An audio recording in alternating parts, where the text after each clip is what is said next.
Cher 2017, cette année, je voudrais avoir une vie de rêve. Cher 2017, je voudrais ne pas tomber malade. Je voudrais avoir une augmentation, travailler moins, perdre du poids, faire du sport, arrêter de fumer, avoir le dernier iPhone et surtout la paix dans le monde. Cher 2017, je compte sur toi. Signé Nicolas.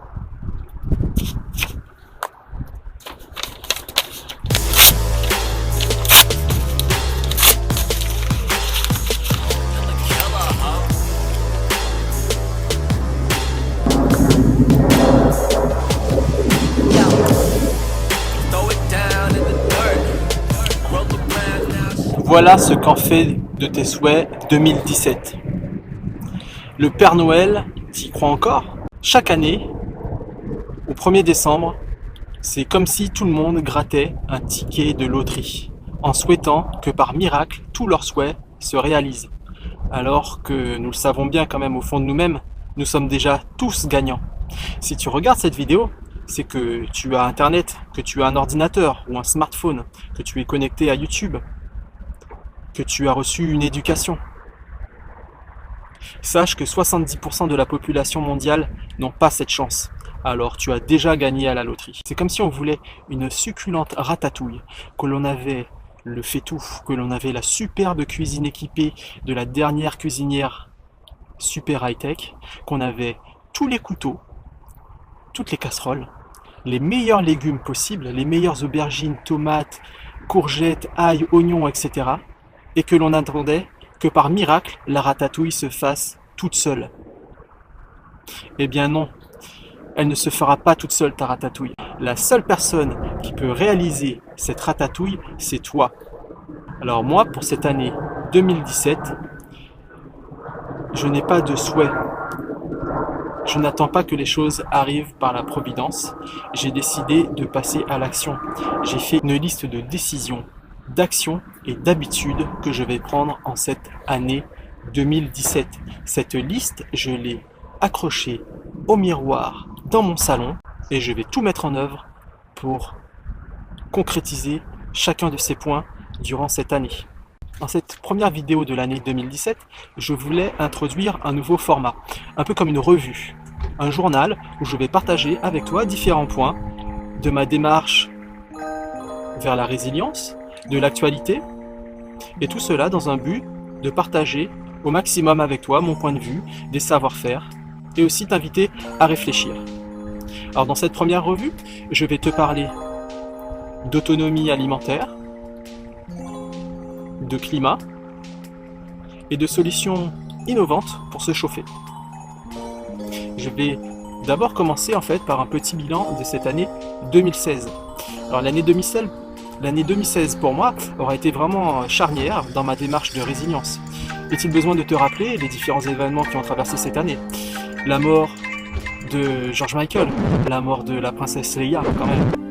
Non, plus sérieusement, même si ces deux disparitions ont quand même fait de la peine, l'année 2016 bien sûr a été marquée par les multiples attentats à Paris, le Bataclan, Nice, Bruxelles, l'assassinat d'un couple de policiers à leur domicile, l'égorgement d'un curé en pleine messe, plus récemment, Berlin, l'attentat déjoué dans le train.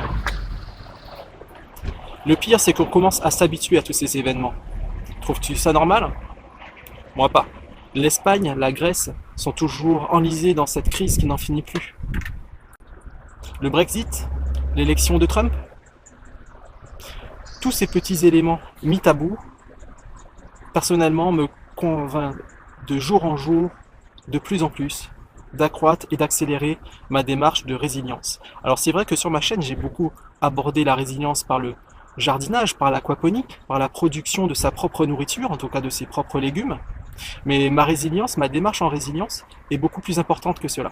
Et je voulais introduire en cette année, en ce début d'année 2017, une résilience que je vais partager sur ma chaîne si le sujet t'intéresse, sur le stockage alimentaire, sur le stockage de denrées et de consommables. Just at time, c'est le slogan en fait, c'est la formule consacrée au système d'approvisionnement de nos supermarchés et grandes surfaces. Juste à temps. Qu'est-ce que cela veut dire exactement? Cela veut dire qu'au maximum, ils ont un stock de 72 heures, voire 48 heures sur certaines denrées. Si pour une raison X, Y ou Z, dans ta région, dans ton département, il y avait une rupture de l'approvisionnement des supermarchés, un événement climatique inattendu, je ne sais pas où tu habites, mais par exemple moi j'ai vécu aux Antilles, en cas de cyclone important, en 24 heures il n'y a plus rien dans les rayons. Je t'invite à anticiper ce type d'événement, à t'organiser un petit stock alimentaire. Alors c'est quoi un stock alimentaire? Je t'invite à te poser cette question. Avec ce que tu as dans tes frigos, dans ton frigo, dans tes placards, combien de temps tu peux tenir? Tu as pour combien de journées de nourriture, d'eau? Combien de temps tu peux continuer à t'alimenter et à vivre normalement avec ce qui est contenu dans ton réfrigérateur et dans tes placards? Personnellement, ça va faire plus d'1 an maintenant que j'ai commencé à réaliser un stock alimentaire qui me permet de pallier à plusieurs semaines de rupture de la normalité. Alors je ne te parle pas d'événements nationaux ou d'événements internationaux ou mondiaux. Je te parle juste d'une rupture de la normalité qui peut intervenir après une semaine de grève de transport des routiers, après une semaine de grève ou de blocage des raffineries par exemple. Ou tout simplement en hiver, une tempête de neige par exemple, qui peut tout simplement t'obliger à rester confiné dans ton appartement. Et tu vois, en me posant ce genre de questions aussi, j'en suis venu à me poser la question suivante, c'est au niveau du chauffage. J'ai récemment changé mon système de chauffage. Pour ceux qui sont tout électriques, comment vous faites pour électrique, comment tu fais pour cuire tes aliments, pour chauffer ton eau? Pour ma part, j'ai donc cherché des solutions et j'ai trouvé plusieurs solutions. Alors la plus simple, surtout si tu habites en appartement, ça serait par exemple d'avoir un petit poêle à gaz ou un poêle à pétrole. Cela te coûtera quelques dizaines d'euros. Cela te permettra d'avoir un petit chauffage d'appoint. Et dans le pire des cas, si tu n'as plus du tout d'électricité dans ton immeuble, par exemple, si tu as une vieille chaudière et que cette chaudière tombe en panne, tu pourras au moins chauffer une chambre ou une pièce pour rester au chaud. Pour une dizaine d'euros, tu peux également acquérir un petit réchaud à gaz de type comme ceux pour le camping qui te serviront à faire bouillir de l'eau, à cuire tes aliments et pouvoir pallier à une panne d'électricité. Pour ma part, j'ai déjà résolu ce problème et donc je me posais plutôt la question du système de chauffage pour une maison individuelle. Et donc, en fouinant, il y a quelques temps de cela, j'étais tombé donc sur les Rocket Stove. Ça me semblait un peu compliqué, c'est aussi appelé poêle dragon. Et récemment, sur deux chaînes que j'apprécie tout particulièrement, Permaculture, Agroécologie, etc., avec Damien, que tu connais sûrement, en tout cas il fait une petite apparition dans ma dernière vidéo, et la chaîne de Barnabé Chaillot, qui a pour thématique la création de solutions pour générer de l'électricité et notamment à partir d'éléments recyclés. C'est une super chaîne que je t'invite à voir. Encore une fois, tous les liens sont dans le descriptif. Et je vais te mettre un petit extrait de la dernière vidéo commune qu'ils ont publiée sur leurs chaînes respectives. Tu en sauras un petit peu plus sur le Rocket Stove. Ce Rocket Stove a été conçu sans aucune soudure, donc c'est une bouteille de gaz et des découpes dans du métal, des matériaux qu'on va utiliser, du bois, des copeaux, peu importe. La petite plaque qui sert d'ouverture à ta voiture et le tuyau qui fait 2 mètres dans ce modèle-là pour pouvoir évacuer à l'extérieur. Ce Rocket Stove a pour particularité de pouvoir être alimenté en bois, donc avec des bûches de bois, avec des bûchettes, avec du branchage, mais également avec des copeaux de bois, du broyat. Cerise sur le gâteau, apparemment cela fonctionne également avec des pellets de bois, des granules de bois.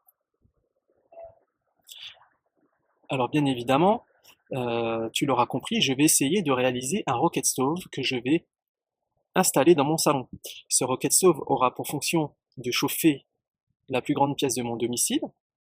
Il pourra également me permettre de faire cuire des aliments, et tout cela en ayant une combustion plus efficace qu'un insert à bois ou qu'un poêle à bois classique. Si tu as déjà réalisé ce type de rocket stove, n'hésite pas à prendre contact avec moi. C'est la fin de cette première revue et j'espère qu'elle t'aura intéressé.